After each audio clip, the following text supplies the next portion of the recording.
Kia ora, Year 11, 12 and 13. This is question 2e from this week's complex numbers paper. So we're told that we have a complex number z and the modulus of z is equal to 1.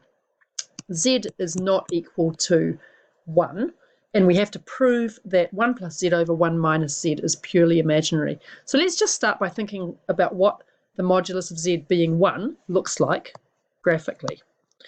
Well, if we look at our argon diagram, what we've got is a circle of radius 1 centered at the origin.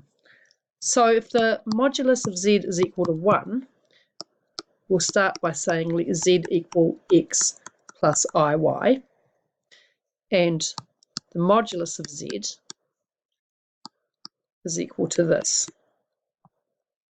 So we know that that's equal to 1. So squaring both sides, we get the condition that x squared plus y squared is equal to 1. But we know that the xy combination can't be that x is 1 and y is 0. Okay, looking at the problem, you'll see that that comes up right near the end. We don't need to worry about it too much on the way through. So let's just go up and have a look at what we've got to prove. We have to prove that this thing is purely imaginary. So let's start on the left-hand side by saying, well, we've got 1 plus z over 1 minus z. Let's substitute in x plus iy. And now we're going to group the real parts and the imaginary parts. So nothing changes in the numerator, and down here we get 1 minus x minus iy. Now we want to multiply by the conjugate in the numerator and the denominator. So we're going to multiply by 1 minus x plus iy, like this, and now carefully expand out. Looking first at the denominator, we get 1 minus x squared, right? Then these two terms simplify away, and we get plus I squared y squared.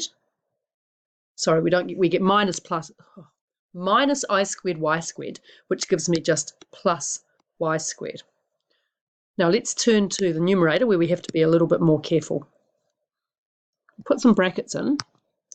So put brackets around here, and then you might also like to put big brackets around the two parts. The real part will be 1 plus x times 1 minus x minus y squared.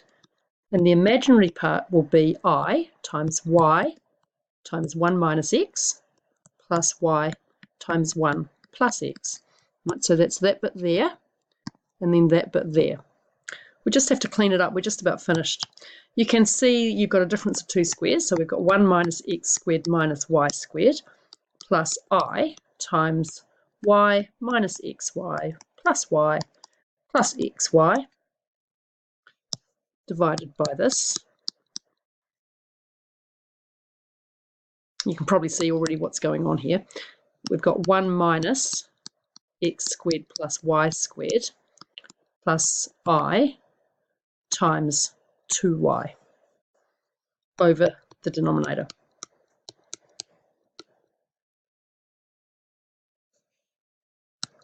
And this simplifies to give me 2yi over 1 minus x squared plus y squared, since x squared plus y squared is equal to 1. Okay, so this is 0. Therefore, the real part of 1 plus z over 1 minus z is equal to 0. The number is purely imaginary. So I just want to look quickly at the condition that we had at the start. So let's just go up and check we've answered the question. Yep, okay, so we've done what we had to do. We've proved that it's purely imaginary. So what was this bit about? Z is not equal to 1. Well, go look in our setup for the problem, and you'll see in here that if we have z is equal to 1, which is x is equal to 1 and y is equal to 0, my denominator would be 0, which means that the fraction's undefined. So that's why we've got that condition which is that z can't be equal to -1. Thanks for watching. I will probably do question 3e later on, and then maybe some of the differentiation paper.